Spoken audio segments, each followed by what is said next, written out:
And to details, the second Russia-Africa summit concluded its activities in St. Petersburg City in Russia on Friday. Addressing the plenary session of the summit on Friday, President Abdel Fattah el-Sisi called for a consensual agreement on grain exports to halt the continuous rise in grain prices, stressing that African countries are looking for sustainable development. The president noted that Egypt aspires for an appropriate solution regarding the export of grains that takes into account the interests of all parties.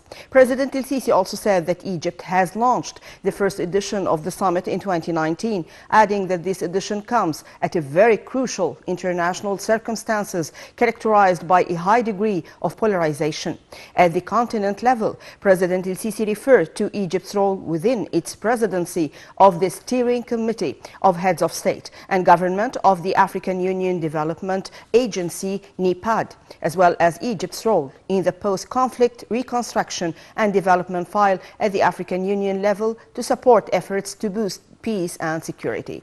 The president also urged to formulate sustainable solutions to existing conflicts that must be based on principles of international law. During his speech at the conclusion of the Russia-Africa summit, Russian President Vladimir Putin said that the summit stressed the determination of the two sides to establish a partnership that is based on mutual interests. Earlier, Putin told African leaders that Moscow respected the peace proposed on Ukraine and was carefully studying it. Putin also told a Russia-Africa summit that Russia was increasing food supplies to Africa, including some free grain shipments, which he announced a day earlier, and was interested in developing military cooperation with the continent.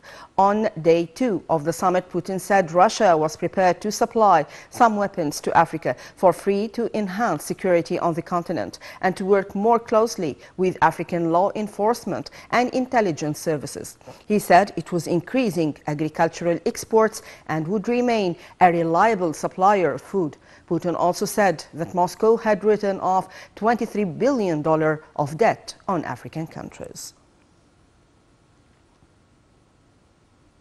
The U.S. Department of Defense announced $400 million in additional security assistance for Ukraine, including air